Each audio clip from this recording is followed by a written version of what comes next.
Hello everyone and welcome to FAIR's free monthly webinar series. My name is Carrie Molkowski, National Programs Manager at FAIR, and your moderator for today's presentation, Navigating College and the College Process with Food Allergies. Just a little bit of housekeeping before we get started. This presentation will be recorded and posted on the FAIR website in about 7 to 10 days. Please note that for maintaining a quality recording, all attendees will be muted throughout the webinar. However, you may submit questions throughout the broadcast using the questions or chat features in the GoToWebinar toolbar on the right-hand side of your screen. If time permits, we will respond to some moderated questions for our presenter at the end of the webinar. For those of you on Twitter, we encourage you to join us in conversation during the broadcast. You can follow along with our webinar live tweets at our handle @foodallergy or #FairWebinar. Next slide, please.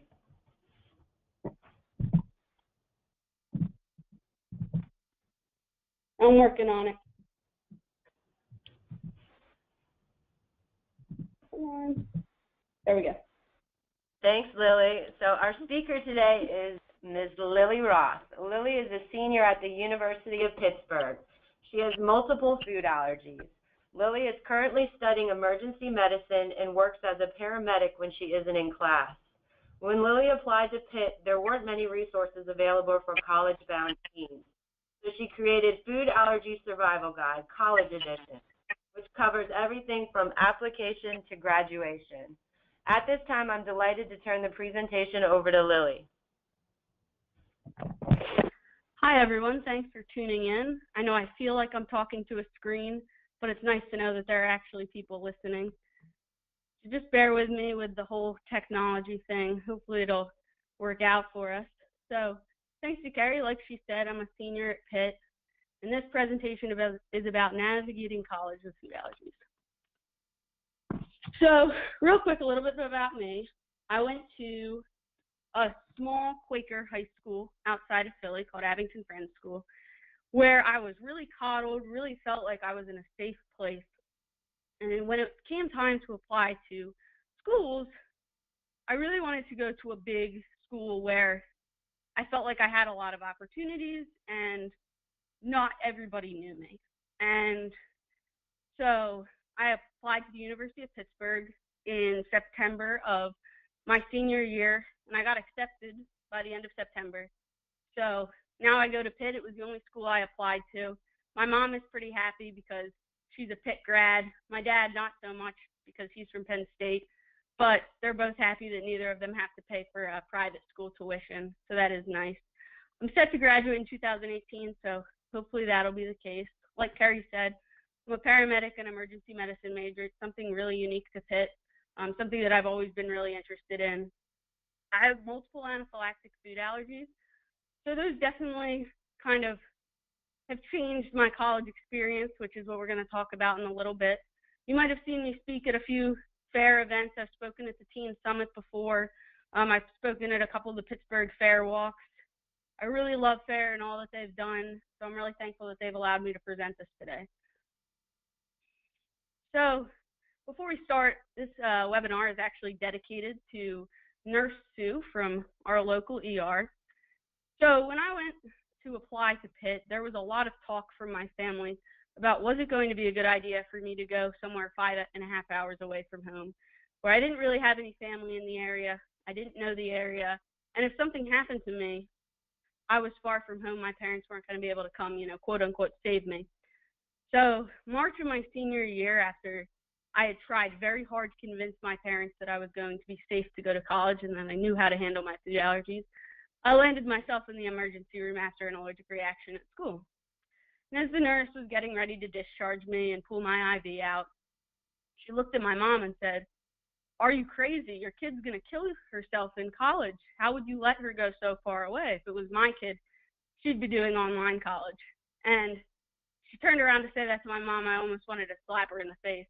I'd worked so hard to convince my parents that I was going to be safe in college, and I didn't need people like Nurse Sue telling me otherwise.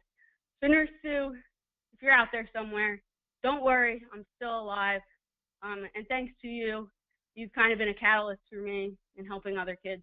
go to college with food allergies. So some of the topics for today's talk, we're going to talk a little bit about the college application process, some preparation you can do for college. I'm going to give you some pro tips for thriving in college, and then we're definitely going to have some time for questions. So like Carrie said, just type in your questions and I'll be happy to answer them.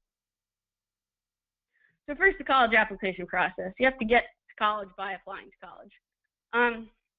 So one thing that when you go to find the perfect school, quote unquote, there's a lot of things that play into it.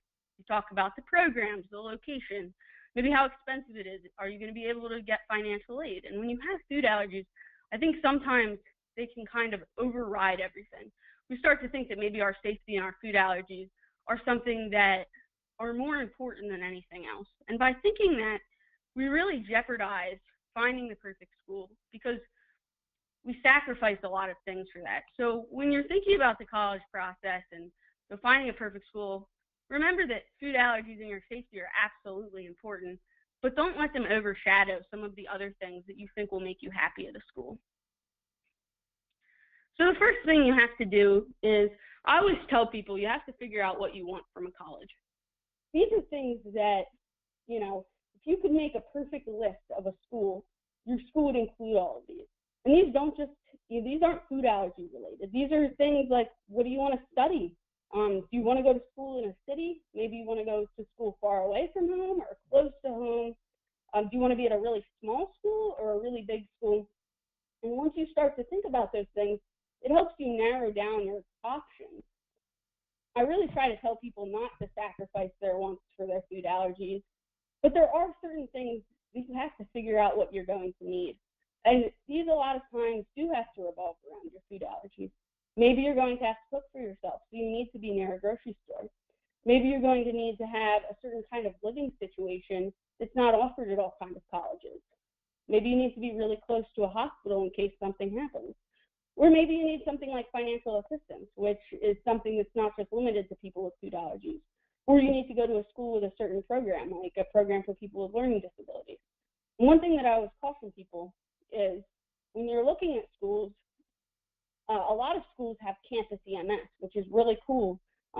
Ambulances that are controlled by college students, which is an awesome opportunity for kids who are interested in medicine and also a great way to protect you as someone with food allergies. But when you go to a school and you look at it, just make sure that the ambulance is equipped with a paramedic. One thing that people forget is that EMTs and paramedics are different. Paramedics can do advanced life support, which are things like giving epinephrine and Benadryl and starting IVs and putting patients on the heart monitor. So if you don't have close access to that and you only have a basic life support ambulance staffed by EMTs, you might not have people as quickly able to respond to your allergic reaction. So the next thing we have to figure out is we have to weigh our needs and our wants, right? We have to figure out which ones are more important. And that's a really hard thing to determine, and that's something that takes research and talking to with your parents and your doctors and figuring out what's going to be best for you and where do we sacrifice the things we want for the things we need. And so to help you with that, there's some opportunities to do research. Big Future, which is run by the College Board, has an awesome list of all the colleges, SAT scores to get into them. You know, are they city or not city schools? How big they are? How many kids they accept? The kind of programs they offer. And FAIR also has a really cool college search tool, which gives you information about how food allergy friendly a college is.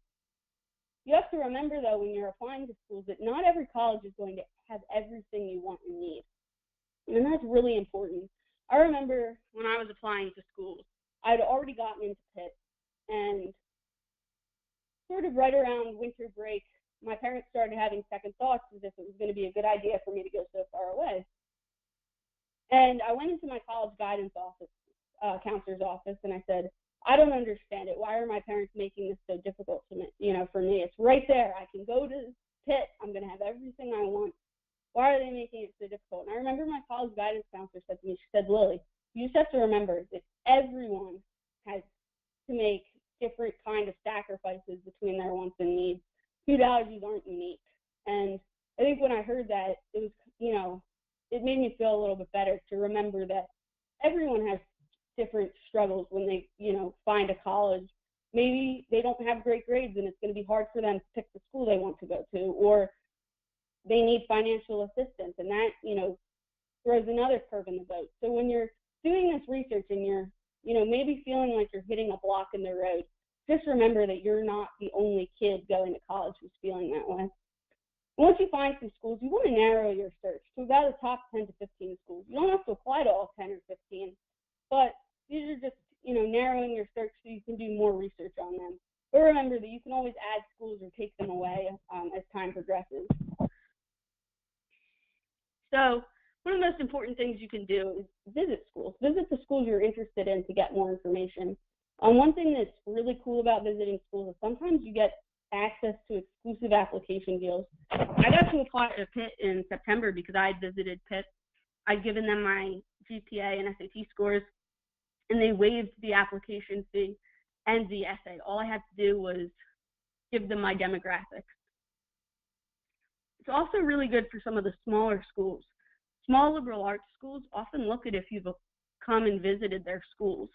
And if they're sitting down and they're between you and someone else who are very similar, but they can only accept one person, and you've come and looked at them and they say, hey, this kid has come and seen our school. They know that this is where they want to go. And this other kid just thinks this is where they want to go. That might give you an advantage. While you're there, check out the surrounding area. You can meet with dining hall staff, disability services, all the people who you think are going to help you while you're at college. It's also a great opportunity to see how far the grocery store is away or the hospital and those kind of things. So while all of this is happening, you want to start practicing independence. And this can be really hard, especially if your parents are, the classic helicopter food allergy parents. And I've never been a parent, obviously, but I can imagine how difficult that is for a parent to let their child, who they know could get seriously hurt, give them, a little bit more leash. So as a kid, what you can start doing is proving to your parents that you deserve that leash. Start carrying your own epinephrine. Hold yourself accountable when you forget it. Don't wait for that text from your mom at, 10 o'clock in the morning when you've been at school for 3 hours to say, hey, you forgot your EpiPen at home. Are you at school without an EpiPen? Trust me, I've gotten that text before. Also, talk to your parents about your emergency plan. Be in charge of it. When you go to the doctor, say, hey, this might not be working for me. Let's see how we can fix it and make it safer or make it to fit my needs better. For example, I have a lot of anaphylactic food allergies, and so I have reactions probably every couple months. And for me, it's not uncommon to need one EpiPen and be okay. And as a healthcare provider, I'm a terrible patient and hate going to the ER. And so when I was in high school, I found that I didn't want to use the EpiPen because I didn't want to go to the ER. And so we spoke with my doctors who said, if you use one EpiPen, have your parents drive you to the hospital and sit in the ER parking lot. And if things start to progress, you can go in. If not, you could stay in the car for 4 hours with your parents. And so that's something, obviously you need to talk to your doctor before making that your emergency plan. But that made me more compliant and more willing to use my EpiPen. You can also start shopping and preparing your own meals. This is something that I knew I was going to have to do in college. And so my junior and senior year, I started doing it on my own. I learned to cook. My grandma helped me learn to cook. And it really helped me understand how much time of my life it was going to take to shop and cook my own food so that I could start budgeting my time when I got to college. If you know that you're going to be eating in a dining hall, one thing you can do is you can start working with the local cafeteria staff at your high school.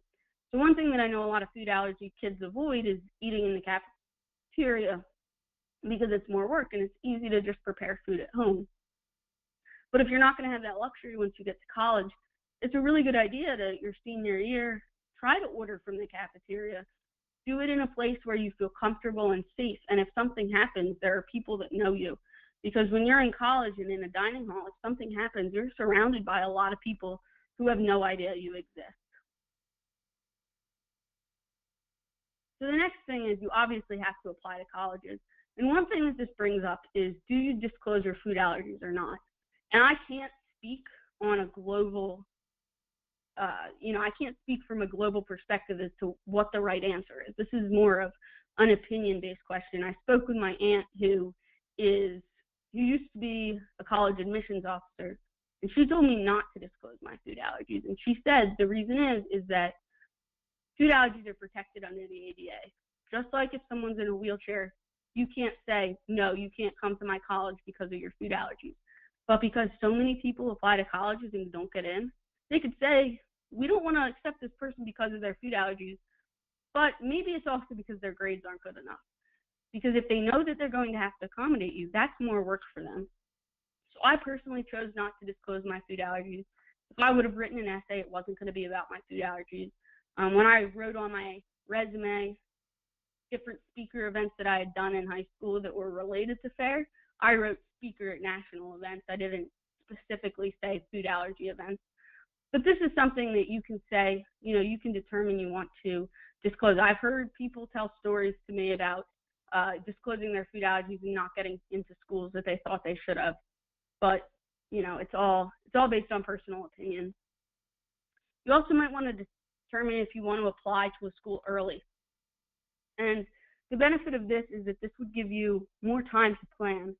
At Pitt, the way that they do it is right around the end of the first semester, beginning of second semester, all the upperclassmen get opportunities to choose dorms through a lottery system, which includes apartment-style living options that are really great for someone who has food allergies who can't eat in a dining hall, such as me. And so when I applied to Pitt early, it gave me the opportunity to get one of those apartment-style living rooms before anyone could take them. If I hadn't accepted until the end of the school year, with right around May, which is when you have to accept your college offers, I might not have gotten that opportunity to get those rooms. So definitely consider applying early to a school if you can. If a school has rolling admissions like Pitt, that's also great. So now you receive this letter in the mail from your dream school. You've been accepted to college, one of the greatest feelings in the world. I wouldn't know, though, because my parents opened my college letter from Pitt to tell me that I had gotten in. And I got a text at school that said, "Congratulations, Lily." And I said, "For what?" And they said, "You got accepted to Pitt." I said, "How'd you know?" They said, "We opened your letter." But it's okay. It was exciting nonetheless. But now what? What do you do? So now this opens up a whole nother realm of things that you have to determine. And one of them is determining some of the accommodations you might need. So some schools, and this is very school dependent, if you're just looking for dining hall accommodations, some schools will have you work with the dining hall people directly, and others will have you go through disability services to basically get the okay that, yes, this person deserves accommodations in the dining hall. Some of these schools require a note from your doctor, so just be prepared to ask for that.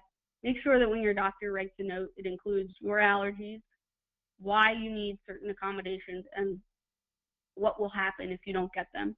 And if the what will happen is you will die, make sure that's very clear, because that's definitely a great way to get a school to want to give you accommodations. Some of the other accommodations that people don't always think of is room accommodations. So if you have too many allergies to safely eat in a dining hall, they may give you apartment-style living options. Living options like single dorms if you're concerned about sharing a dorm room with someone with food allergies. Not all schools have air conditioning in their dorms. So if you have asthma or severe seasonal allergies, it may be helpful to have air conditioning where you don't have to leave the windows open and things don't get muggy. So if that's the case too, many schools have the opportunity to request an air-conditioned dorm. So when you go to deal with disability services, I was really daunted by this. I said, my food allergies aren't a disability. I feel really awkward going to talk to disability services people. They're going to think I'm weak, weird, whatever. But the reality is that food allergies are considered a disability and protected under the ADA. So people can't discriminate for you based on your food allergies. And that also means that colleges have to provide reasonable accommodations for you.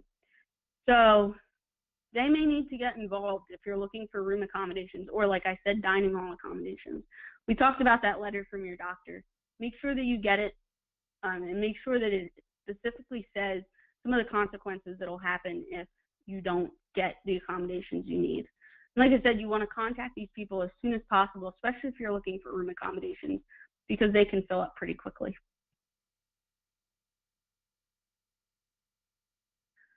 So now surviving college with food allergies, but really we want to do thriving in college with food allergies. That kind of got messed up, technology. And the reality is that you can go to college and survive and keep your head down and not do anything, or you can put yourself out there and really learn to thrive in college. So that's what we want to do. As someone who's in EMS, I've always thought of food allergies as a storm and really being prepared. The reality is that if you have food allergies, you have a biological abnormality that makes you sensitive to certain foods. And that's not your fault, and there's nothing you can do to change it. And so at any moment, something could happen, and an accident, and it's not your fault. So instead of saying, I'm never going to have a reaction, which I have a tendency to try to say, the reality is you have to say, I'm going to be as safe as possible. But we all know that in college, we make dumb decisions, we do stupid things. So if you can't be as safe as possible, at least be prepared as possible. Have your epinephrine on, you know how to use it, feel comfortable using it. Carry your inhaler if you need an inhaler. And know that, keep in the back of your mind that a reaction is going to happen. And think to yourself, if a reaction were to happen right now, would I be ready? Would I have my epinephrine on me if that's what I need? And that's really, really important. We know that from research, people die from food allergies because they don't get epinephrine soon enough. And that's totally preventable if we're carrying it. So some tips and tricks for going to college with food allergies. These are things that I've picked up. Not all these things do I have personal experience on, but I'll do my best to kind of fill in the gaps. So one of the things that I was most afraid of going to college was making new friends. I'm a pretty outgoing person. I like talking to people, but I also do get kind of shy when it comes to talking about my food allergies, especially because they make me feel different, and sometimes that can be embarrassing. So try not to be embarrassed, as hard as it is to say. Remember that you didn't put yourself in this situation. It's not your fault that you have food allergies. I found it's easiest when speaking with new friends and meeting new people in general. I just kind of let my food allergies come up naturally. I cook all my own food, so if we go out to a restaurant, I bring my own food with me. So when people see that, kind of are like, why do you have food allergies? Or why did you bring your own food? And I'm like, I have food allergies, no big deal. And I'm like, okay. And the conversation goes on. If you eat at a restaurant with people and you tell your server about your allergies, there you go. It's out in the open. People know, and then you can, continue from there. It doesn't have to be one of those things like, if you've ever gone to the teen summit, it always makes me laugh because what you do is you go, hey, my name is Lily. You introduce yourself, where you're from, and then your allergies. That's like a common thing at the teen summit, and that's not how it has to be when you're meeting friends everywhere else. And once you find friends who you think will be close and you can trust, you can educate them about your food allergies. Let them know what you need from them as friends.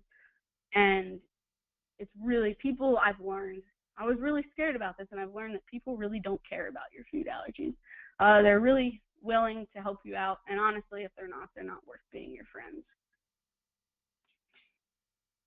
So dining in the dining hall. So this is something that can definitely be very stressful. You want to make sure that when you meet with staff, there's a couple things to do. Be punctual. If not punctual, be early. Be 10 minutes early. These people are putting away time aside of their lives to meet with you. And so don't give them a reason to be frustrated with you when you go to meet with them.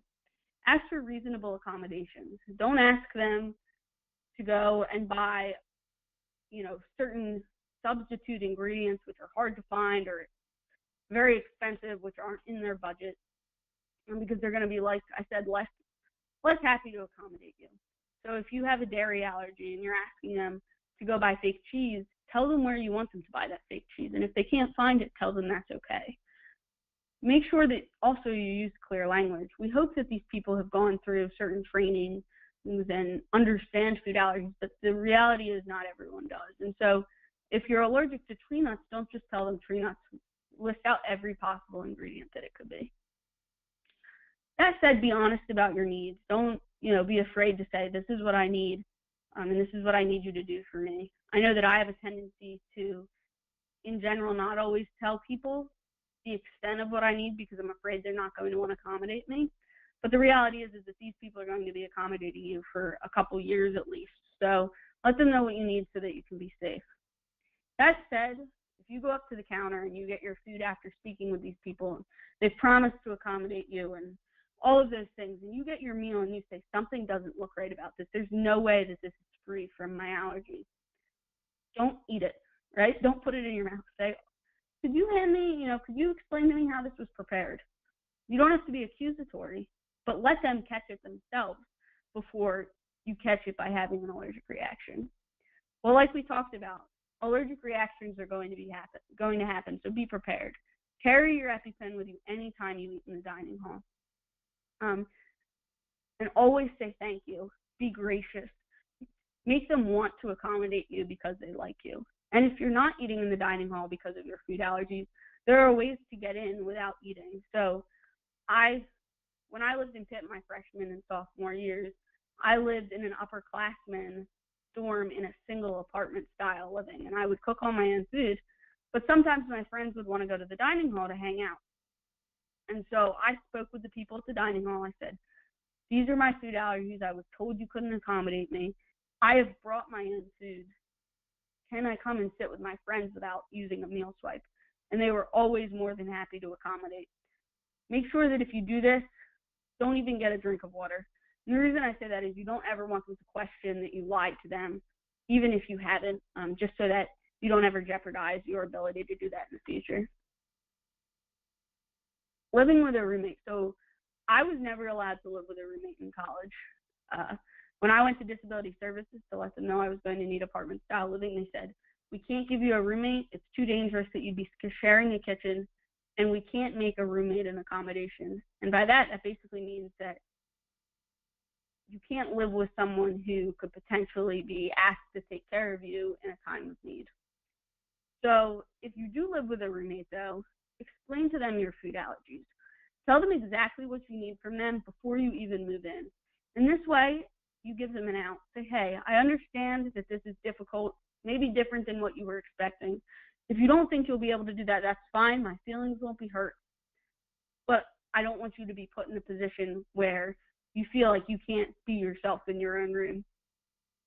If you do have a roommate who is happy to accommodate, which should be all roommates, explain to them your symptoms of an allergic reaction and where you keep your EpiPen, just in case something happens in your dorm room.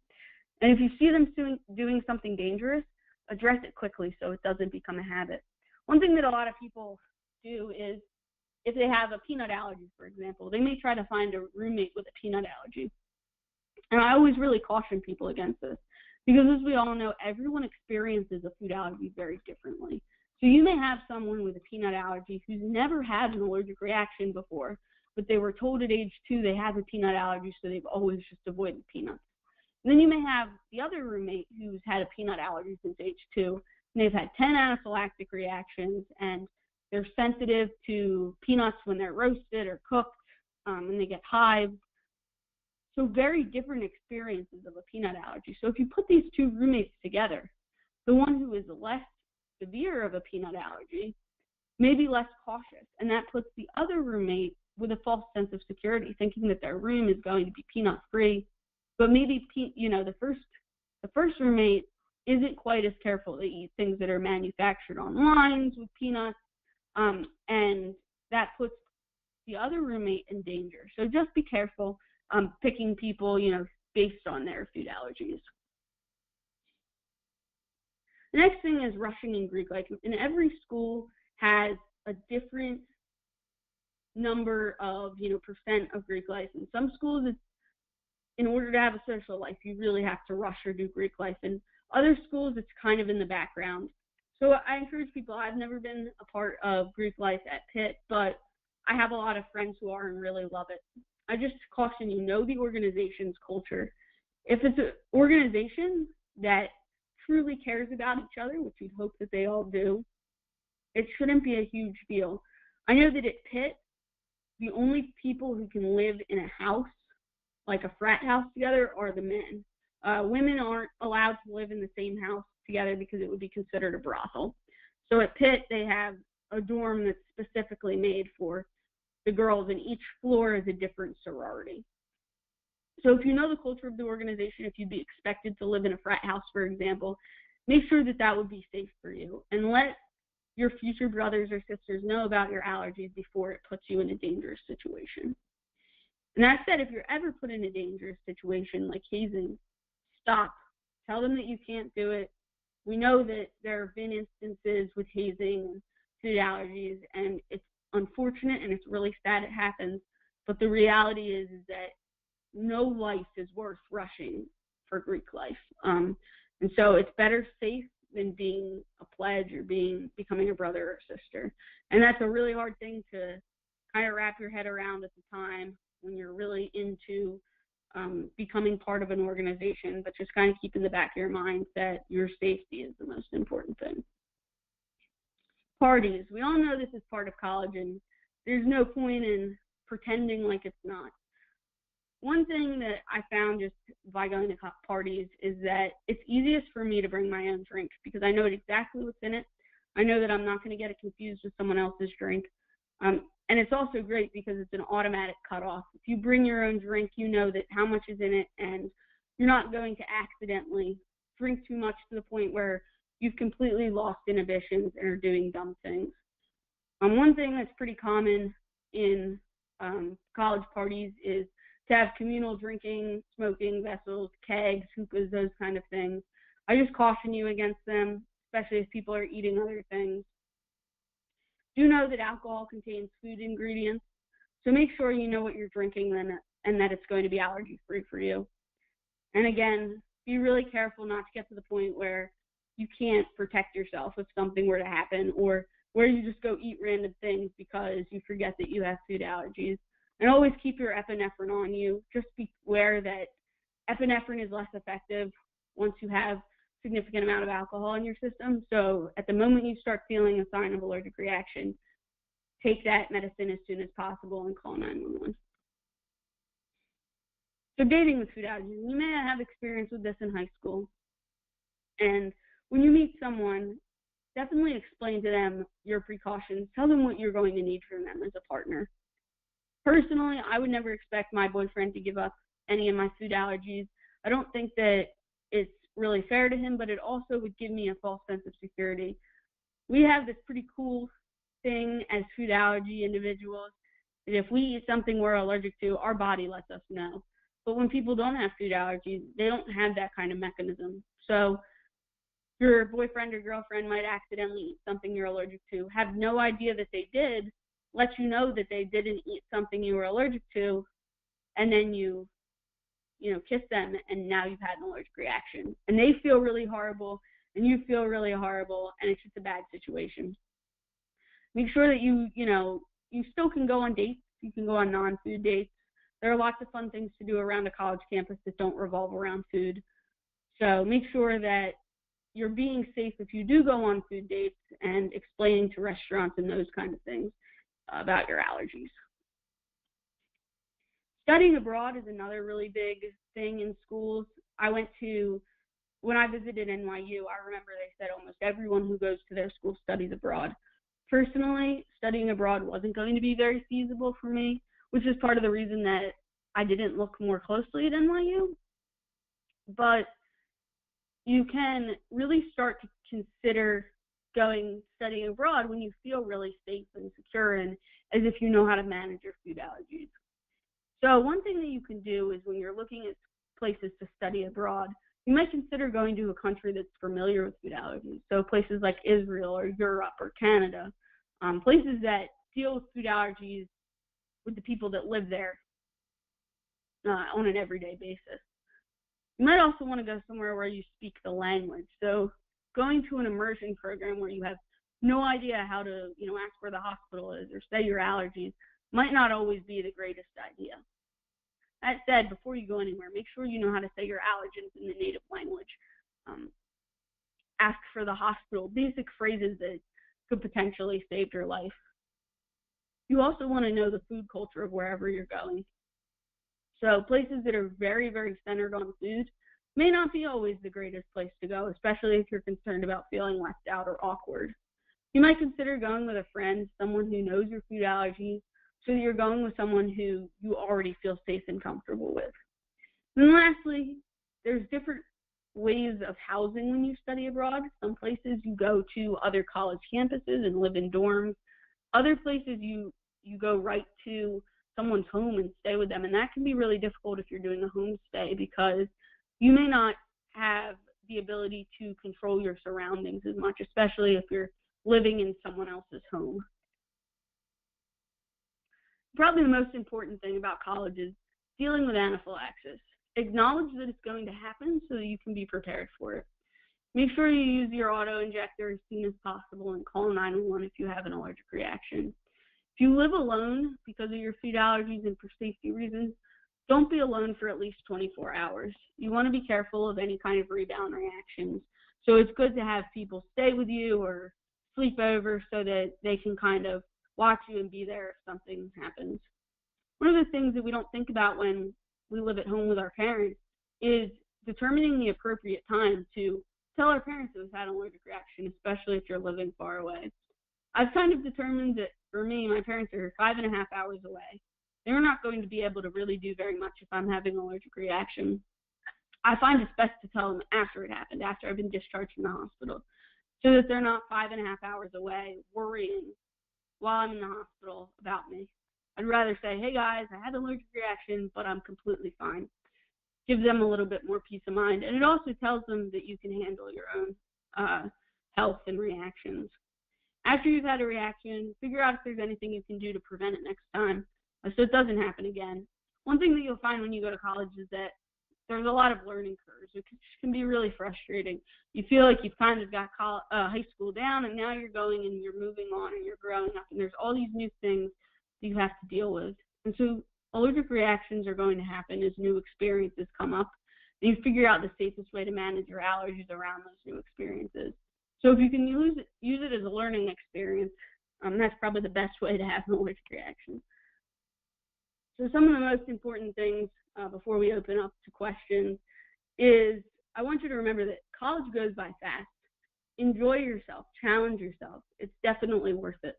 I have kind of went through college with the idea of I don't want to look back on my college years when I'm sitting in my house as an adult at 50 years old eating ice cream because I'm now not allergic to it since food allergies have been cured, and wished I did something else or had a different experience. College is a really unique 4 years of your life, so don't kind of let things pass you by because you're too afraid to lean into that discomfort, because as you do it, it'll force you to grow. I always tell people you can do whatever you want with your food allergies, so don't ever let your food allergies be an excuse for following your dreams. So thanks for listening. There's a lot more information on my website that I put together, Food Allergy Survival Guide. We also have a high school edition. There is a link on there. I'm looking for new contributors, so if you're someone who's going to college next year and would like to put your voice and help other kids going to college, do fill out that link so that we can be in touch. Now I'll open it up to any questions that people have.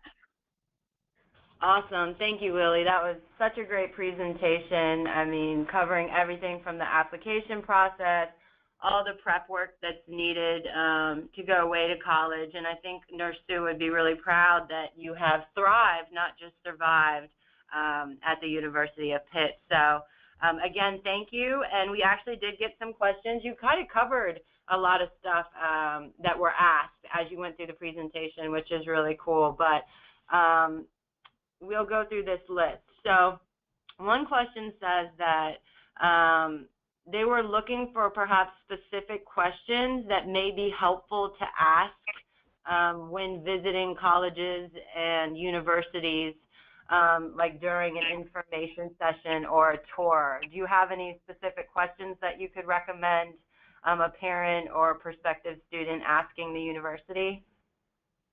Sure. I always think that it's best not to ask Googleable questions. So these are things that you could type into a Google search and find out. So like the size, what kind of dining halls they have. Those are all things that you can Google and look for yourself. So when you're attending a college information session, things that might be best to ask are what kind of living accommodations are offered. This is really helpful for, if you plan to live in a style of living that's different than a typical freshman dorm. You can ask, is it mandatory that kids purchase meal plans through a school? Things like that will kind of help focus on your what kind of specific accommodations you might need, are the best questions to ask. Remember that you can always call the information office if you forget to ask something, so don't beat yourself up. I know that if you're a kid sitting in the audience and you've ever gone to an information session with your parents, it's always really embarrassing, the parent who keeps raising their hands to answer questions. So sometimes if you have a lot of questions, it's sometimes best to write them down during the presentation and go speak with the admissions person after the presentation so that you can talk more in private, and you don't have to kind of embarrass your student who's sitting next to you. That's awesome. Very helpful. And I'll just chime in and say that on FAIR's website, there's actually a page of resources specifically for college students, which includes 2 different student guides that address just this. So in addition to Lily's recommendations, you can head on over to our website for some of those specific questions and what accommodations to look for.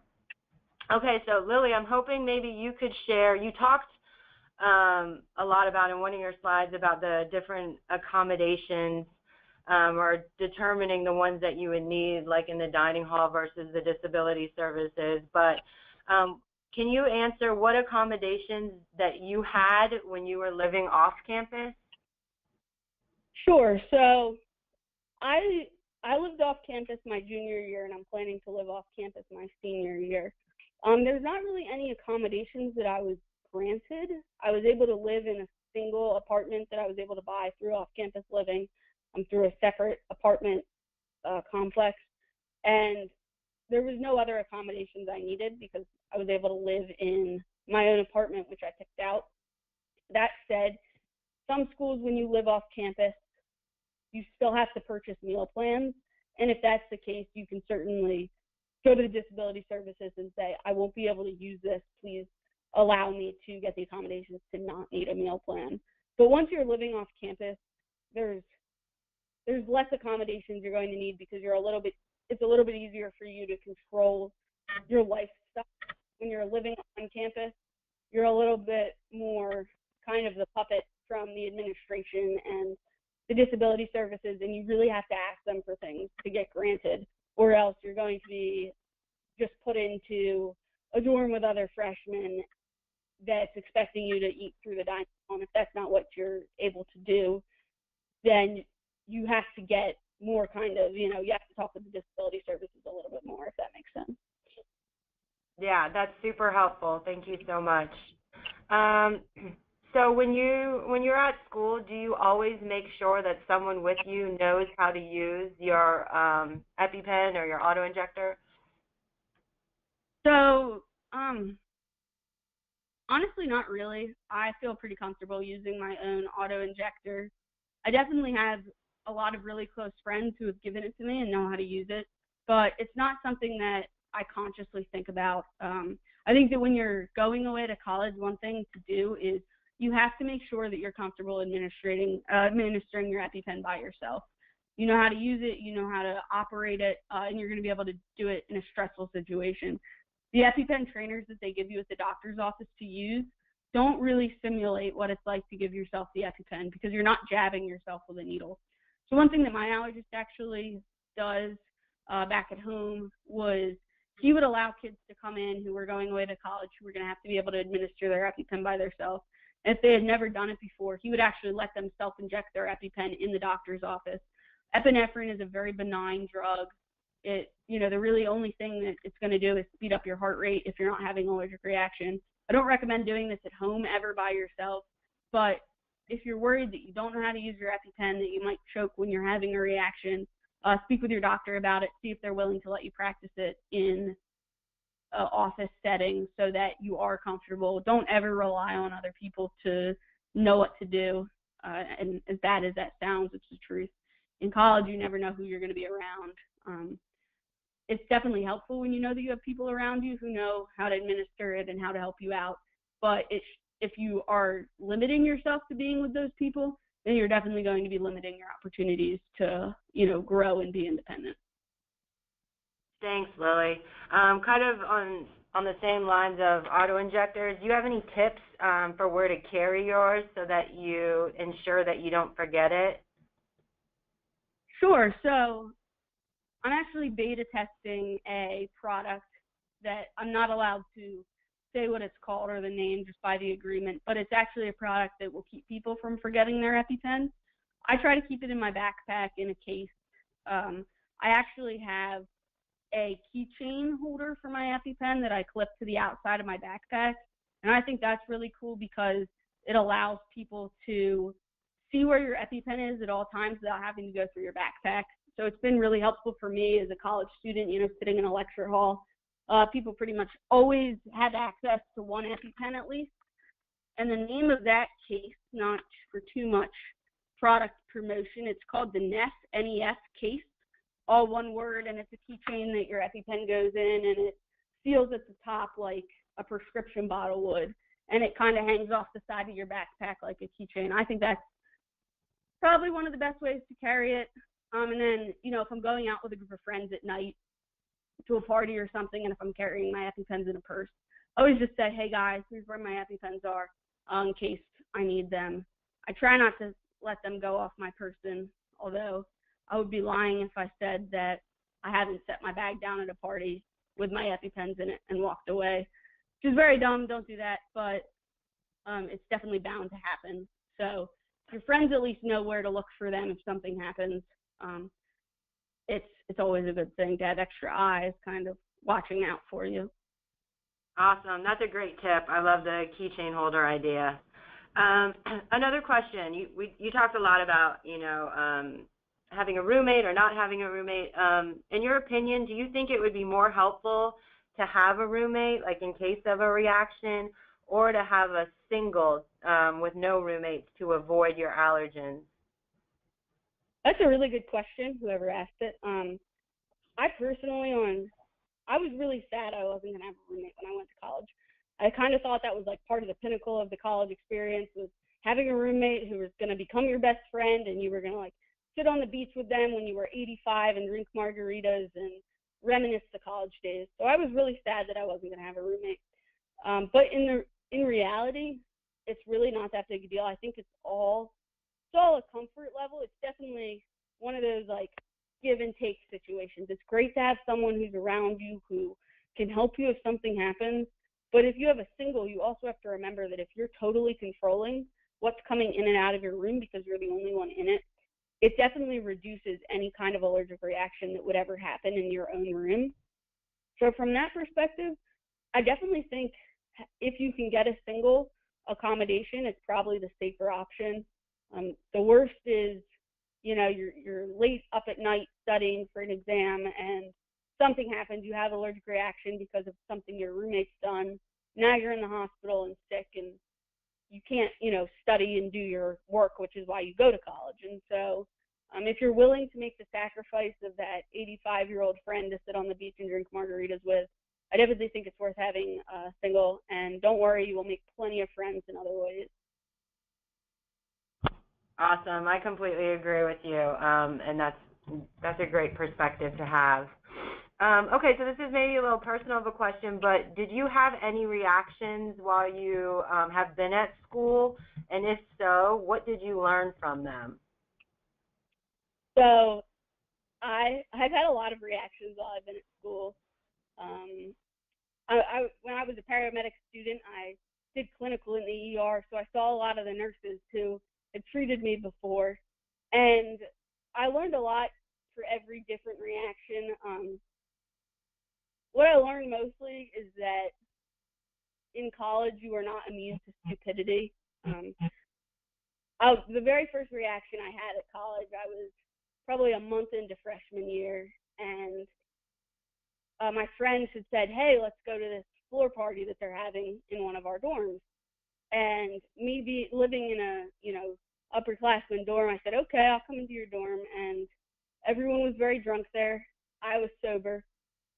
And one of the men in the dorm that we had gone to started sitting next to me, and he started kissing my neck. And he started working his way up, and I didn't want to be mean, and I kind of pushed him away. I was like, wait, you probably had something that I was allergic to. And I started getting bright red kiss marks up my face and my neck that were hive shaped. and pretty soon my entire face sort of broke out, and it was really, really embarrassing. And so from that, I was like, you know what? It's embarrassing to tell people about my food allergies sometimes, but it's way more annoying to look speckled and have like marks of this dude who was really drunk and won't even remember me. So I definitely had really, really dumb reactions. I've had allergic reactions to things that also weren't my fault. And the thing that I've learned probably most importantly is how quick epinephrine works and how important it is to carry it on you. I think it's really terrifying having an anaphylactic reaction if you've never had one before. And the only thing that makes it less scary is knowing that you have a medication in your hand that's going to reverse that. So having these reactions definitely made me learn, always carry your EpiPen, because you truly never know when you're going to have a reaction, and the EpiPen is what's going to, or, auto injector is what's going to make you feel better and eventually, and save your life essentially. Great, thank you. Definitely a valuable lesson learned. Okay, so moving on, do you tell your professors or any of your professors about your allergies? So that's a really good question. The only time I ever told my professors about my allergies was if I was concerned that there was going to be something that was going to interfere with my allergies. When I took biolab, we did an experiment with eggs, and I'm allergic to eggs. So I told them, hey, these are my food allergies, just so you know, and I was exempt from the lab. I didn't go and tell my big group professors. I sat in lecture hall classes of 350 people, and I opted not to tell them about my allergies because I didn't think it was super pertinent. But that said, if you're in a small class where there's the potential that food's going to be brought in and that's going to be a bother to you, you can definitely go and tell your professors, say, hey, these are my food allergies. I do my best to make sure that they're not going to interfere with anyone else's learning or my own learning, but I just want to make you aware. There's nothing wrong about telling them about your allergies, and even if you're in a small class where the professor knows where you are, it's probably not a bad idea to just say, hey, these are my allergies. If you're in a larger class with 350 people, chances are your professor is not going to know you anyway. And so it might be better off in those kind of situations to make friends in the class and let them know, hey, these are my allergies, and go from there. If you're ever, in the ER or hospitalized because of your food allergies and you miss a class, always make sure you ask for an excuse note from the hospital so that you can give it to your professor afterwards and say, hey, I wasn't just skipping your class. I had a valid excuse, and usually they're pretty flexible with those kind of things. Awesome. Thank you so much. Another one of our viewers asked, well, you talked a lot before about learning how to cook your own food and how important that was for you even before going off to school. And this person was wondering how you manage balancing your time between school and all that involves, and then making all of your own food. So that's, again, a really great question. It was just kind of one of those things where, for me, I didn't have the option to eat out. And so it was one of those things where if I didn't make time to make my own food, I wasn't going to eat that week. And so I got really good at making food in bulk. I would make a week's worth of food, put it in little containers, freeze some of it for later in the week, keep some of it fresh. But one of the things that I really struggled with, especially coming from a family, moving to living by myself, was realizing how much food one person eats. When I was, living with my parents and my little sister, we would cook for 4 people. And so that's a lot more groceries than what one person eats. And I spent a lot of time my first year at college wasting food. I'd buy these groceries that I thought I was going to be able to eat, and then they would go bad and I'd throw it out. And so I caution you really against learning how much you think you're going to eat, and figuring out, I would go to the grocery store on a Friday because I knew that on Saturday and Sundays the buses in Pittsburgh ran at bigger intervals. And so a bus came every 15 minutes if I went to the grocery store on a Friday, but if I went on Saturday, it was every 30 minutes and every 45 minutes on Sunday. So if I knew I went on Friday or another weekday, the bus was going to be more frequent, so I spent less time waiting for the bus and I had more time to cook my own food. Whereas if I went on Sunday, I might spend all morning just trying to get to the grocery store and then coming back from the grocery store after waiting for a bus for 45 minutes if I missed one. So it definitely takes planning. I made myself a recipe book before I went to college where I found all these recipes and I adapted them to my allergies.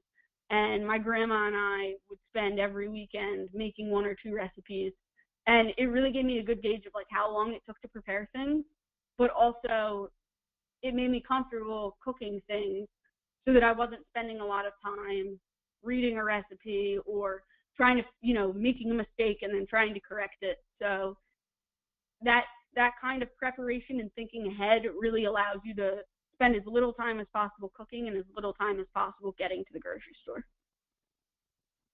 Awesome, thank you. Those are some great time management tips and tricks. Okay, so we're getting so many questions. Thank you so much for answering them, Lily. They're all really great, as are your answers. So we have another viewer that asked, how did you get comfortable with living on campus? It looks like this person is perhaps about to go away to college and says that a lot of schools have residency requirements and that he or she is nervous about living in a room that someone else has already lived in. That's a really good question. Obviously every school is different.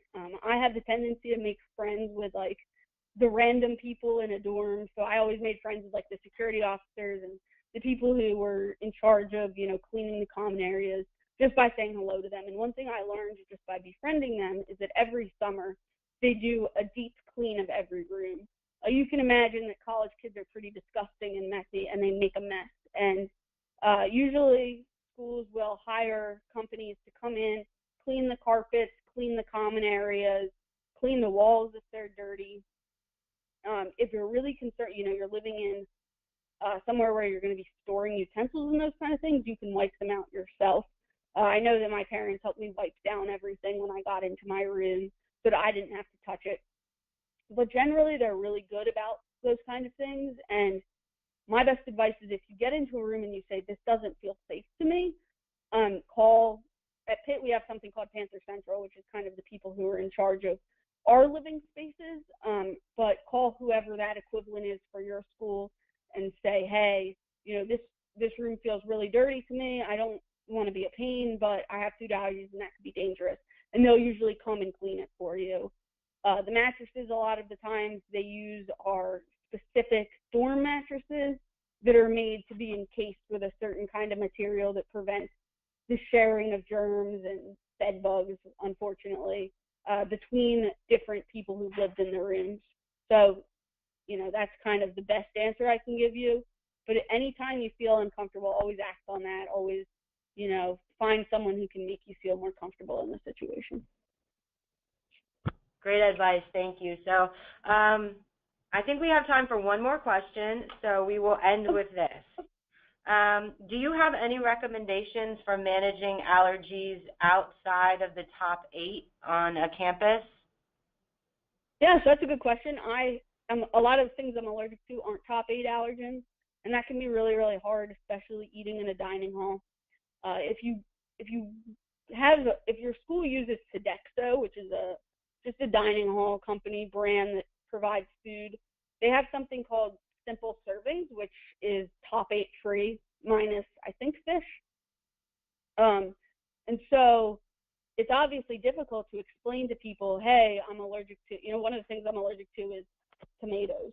And I'm very allergic to tomatoes. And it's hard because people don't know how to look for that on a label. So if you're allergic to a lot of things that aren't top 8 allergens, that might be something to consider asking for other kind of accommodations, especially if you don't trust the dining hall staff to be able to confidently look for them on an ingredient label.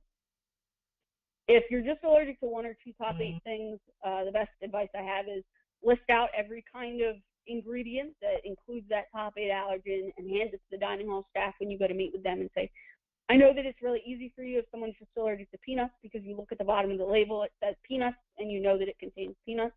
You don't really have to read much more, but for me, I'm sorry, I'm different. Here's what ingredients you need to look for. And just kind of lay it out for them, tell them what you need. And definitely you can say, these products are generally safe for me, but you still please check them, those kind of things. But if you're allergic to a lot of things that aren't top 8, that's definitely one of those times you want to consider looking into other living accommodations that your school could offer to you. Wonderful, thank you. And thanks again for all the great questions, and Lily for all those wonderful answers. Thank you for sharing your experience, all of your advice, your honesty, and your real-life perspective. I know that this presentation helped a lot of parents and teens who are both worried or concerned or maybe just curious about heading off on their way to college. So I'll pass it back to Lily for any last words, but remember to check out her blog and all of the resources that FAIR has on our website, including the new FAIR College search tool. And as a last reminder, this webinar is being recorded, and it will be posted online on our website in about 7 to 10 days with Lily's slides as well. So again, thank you so much, Lily, for your time. We really appreciated having you here. Thanks so much for having me. And if you go on my website, there's a contact us section. If your question didn't get answered or you think of something, feel free to email me, and I will do my very best to respond to any questions you guys have. So have a great rest of your day and be safe. Great. Thanks all. Bye-bye.